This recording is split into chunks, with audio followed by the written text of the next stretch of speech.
The true story of haunting of Graymore Manor in Scotland, UK. Long before Graymore Manor became the death trap it's known as today, it was a beacon of wealth and prestige. Built in the early 1700s by Lord Edward Blackwell, a man renowned for his sharp business acumen and an even sharper appetite for power, the manor was a marvel of its time. But behind the towering stone walls and glittering social events lay a secret as dark as the shadows that haunted the family. Edward Blackwell, ambitious and arrogant, was not content with mere wealth. His hunger for power led him to the occult, seeking to extend his life and gain mastery over the forces of the unknown. Deep beneath Graymore Manor, in a hidden chamber accessed only through a concealed passageway in the study, he conducted rituals that few dared to speak of. He communed with ancient entities, spirits of an older world, beings that promised him eternal life and limitless power. But these entities, hungry for dominion in the mortal realm, had a price, one that Edward, in his greed, was willing to pay. The spirits demanded a life, a soul, that would belong to them forever. Blackwell, cold and unfeeling, chose his young wife, Lady Amelia, as the sacrifice. She had been nothing more than a tool in his ambitions, and he believed that by offering her soul, the spirits would grant him immortality. But Edward's arrogance led to his downfall. During the ritual, something went wrong. As Lady Amelia was offered to the ancient forces, her spirit did not fade into the underworld as Blackwell had intended. Instead, she lingered caught between life and death, trapped in the manor where she had lived and loved, and with her, the dark entities also took root in the house. They twisted her soul, filling her with rage, sorrow, and an insatiable desire for revenge. Lady Amelia's death marked the beginning of Graymore's curse. Blackwell, thinking himself victorious, began to notice strange happenings within the manor. Shadows seemed to move on their own. Whispers echoed in the empty halls. And at night, he swore he saw his wife's figure standing at the foot of his bed, her eyes hollow, her mouth twisted in silent accusation. Within a year, Edward Blackwell descended into madness. The entities he had summoned were not content with just one soul. They began to consume him, slowly breaking his mind. His own servants reported seeing strange lights in the manor, hearing unnatural sounds at night, and many fled in fear. One stormy night, Blackwell vanished without a trace. Some say he was taken by the very spirits he had summoned, while others believe his wife's vengeful ghost dragged him into the darkness. But the manor never forgot. Amelia's soul, still bound to Graymore, became a harbinger of the curse. Every generation that followed, anyone who entered the manor, anyone who lived within its walls, became part of her tragic haunting. The spirits trapped their craved souls, and Amelia, twisted by her suffering, became their unwilling guide. Chapter 1. Michael and Emily, the manor's latest victims. It was centuries later, in 1923, when historian Michael Grayson and his assistant Emily Carter arrived at Graymore Manor, unknowingly walking into the heart of its curse. They believed they were on the brink of an incredible discovery, unaware that the house had been waiting for them, as it had waited for countless others. The moment they stepped through the front doors, the manor seemed to awaken. Whispers that had been silent for decades began to stir. Michael and Emily had come seeking answers about Lord Edward Blackwell's disappearance, but instead they found themselves trapped in a web of spirits, each one hungry for release or revenge. As they explored the darkened halls, Michael, ever the rational scholar, initially dismissed the strange occurrences, a shadow here, a whisper there. But Emily was more sensitive. She felt at first the cold, suffocating presence that followed them room to room. She heard the cries for help, the faint echoes of the manor's former inhabitants, trapped forever in the decaying walls. It wasn't long before they encountered her. Lady Amelia's ghost appeared first in fleeting glimpses, a figure standing at the top of the stairs, the flash of white in the corner of their eyes. But each sighting brought them closer to the truth. As they descended deeper into the manor's secrets, Michael began to realize what they had stumbled upon. Graymore wasn't just haunted, it was a prison for the souls of the damned. In the hidden chamber beneath the house, where Edward had performed his dark rituals, they found the remnants of the occult symbols scorched into the stone floor, and there, scrawled in what looked like blood, were the final words of Edward Blackwell: "She will never let me go." The spirits grew more aggressive. The figure of Lady Amelia no longer remained at a distance. She stood in the doorway when they tried to leave, her eyes black, her voice a broken whisper begging for release. The shadows on the walls began to writhe, clawing at them, pulling them deeper into the house's grip. And then, one night, the door to the outside world sealed shut forever. Michael's journal entries became more frantic as the days passed. Emily, once the voice of reason, became consumed by the whispers. They spoke of freedom, of a way out, but always led her further into despair. Michael tried to keep them grounded, but the manor had other plans. Eventually, it was just Michael left, scrawling his last thoughts in the journal before succumbing to the darkness.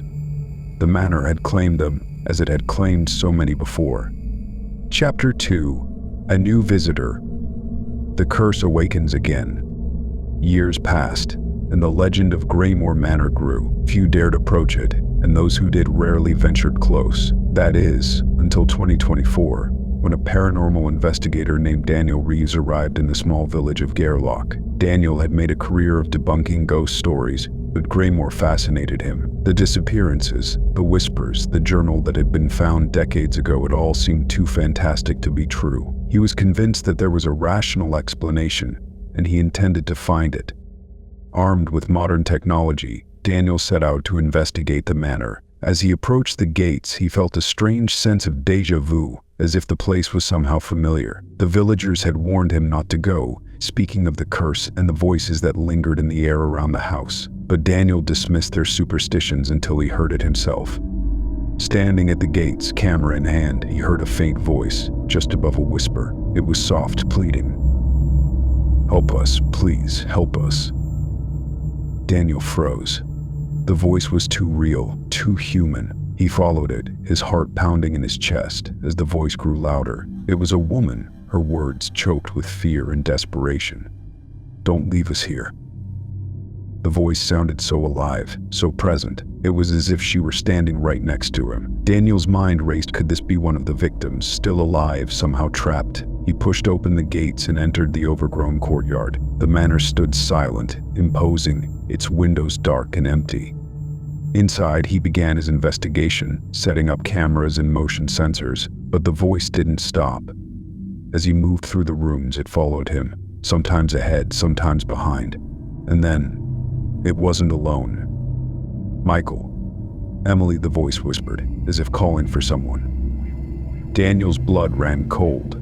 He had read about Michael Grayson and Emily Carter, the historians who had vanished in the past over a century ago. But how could their voices still be here, echoing through the halls as if they were still alive?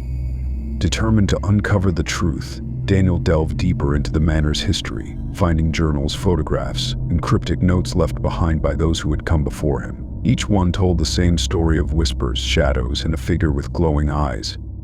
As the days passed, Daniel began to feel the weight of the manor pressing down on him. The shadows seemed to stretch longer, the air grew colder, and the whispers became clearer. It was no longer just Michael and Emily he heard. Other voices, dozens, maybe hundreds, began to call out to him. The souls of those who had been trapped there, victims of Lady Amelia and the dark forces she had unleashed centuries ago. Daniel realized that the haunting wasn't just about ghosts. The manor itself was a living entity, feeding on the souls of those who entered, trapping them in an endless cycle of torment. And now, it wanted him too. In a final, desperate attempt to escape, Daniel followed the voices to the hidden chamber beneath the house. There, in the dim light of his flashlight, he saw them, faint, ghostly figures, barely visible but unmistakably human. Michael, Emily, and so many others. Their faces were etched with sorrow and pain, but they looked at him with hope, as if he might be the one to free them. But before he could act, the figure with glowing eyes appeared. Lady Amelia, twisted and vengeful, stepped from the shadows, her gaze fixed on Daniel. The manor had claimed another victim. Epilogue: The Legacy of Greymore. Daniel Reeves was never seen again. His cameras and equipment were found scattered in the courtyard, untouched by time, but no trace of him remained. His disappearance, like those before him. Epilogue continued, a final hope. Daniel Reeves' disappearance made headlines, fueling the legend of Greymore Manor further. Investigators found nothing but eerie footage from his cameras, each clip cutting out at the most crucial moments. In one recording, just before the screen went black, there was a chilling image, a shadowy figure with glowing eyes, hovering behind Daniel. Months passed, and soon the story of Greymore fell back into whispers. The manor's curse had claimed yet another soul, leaving only more unanswered questions. But the story wasn't over. In 2025, a young woman named Lily Reeves arrived in Gareloch. She was Daniel's sister, and unlike him, she believed in the supernatural. She had been plagued by disturbing dreams ever since Daniel's disappearance, dreams of a woman in white, crying for help, dreams of her brother calling out from the darkness. Lily knew she couldn't just leave it alone. She had to find him. Armed with her brother's research and her own psychic abilities, Lily set her sights on Greymore Manor. The village elders warned her, just as they had warned Daniel, but she was resolute. What she lacked in scientific skepticism, she made up for with intuition and determination. As Lily stood before the gates of the manor, a wave of dread washed over her, but she felt something more: a connection. She could sense Daniel, his energy faint but still present. Taking a deep breath, she stepped through the overgrown courtyard and entered the cursed house.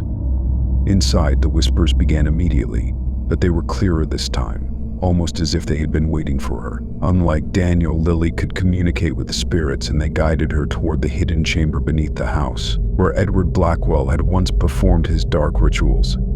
The air was thick with a malevolent force, but Lily pressed on, determined to reach her brother.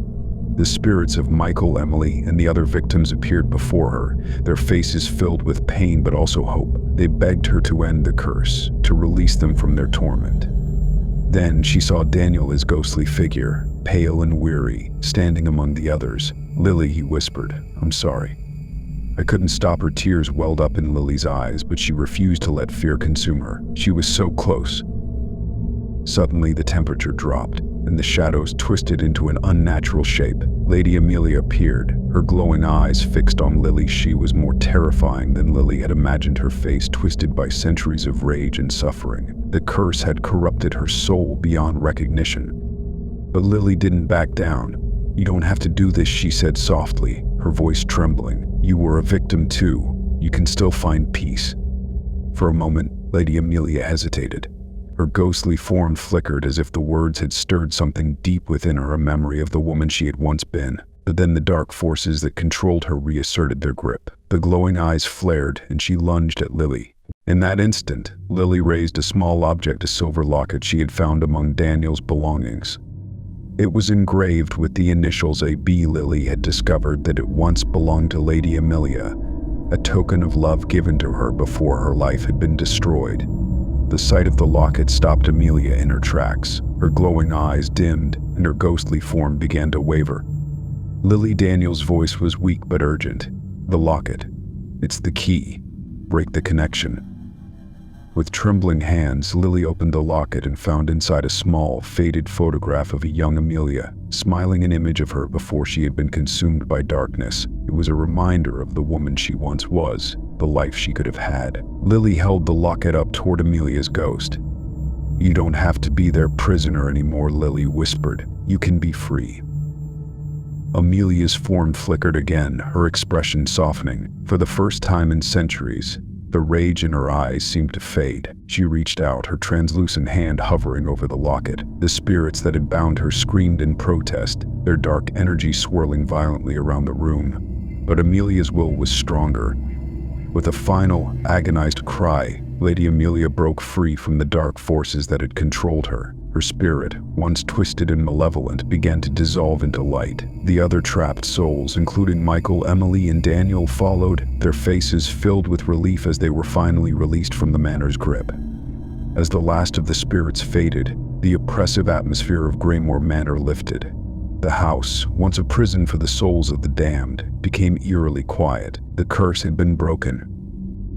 Lily stood alone in the chamber, tears streaming down her face. Her brother was gone, but she knew he had found peace. Clutching the locket, she whispered, "Goodbye, Daniel." She left Greymore Manor behind, the dark legacy of the Blackwells finally laid to rest. The villagers would speak of her bravery for years to come, but Lily didn't care about the stories. She had done what she came to do. As she walked away from the manor for the last time, she felt a sense of closure. Greymore would never claim another victim. And for the first time in centuries, the whispers were silent. Years passed since Daniel Reeves vanished within Greenmoor Manor, and his disappearance became just another entry in the manor's long list of lost souls. The village of Gairloch, once silent and cautious about the curse, now actively avoided the manor. No one dared speak its name. Greenmoor stood, watching, waiting as it always had. But the house would not remain quiet forever.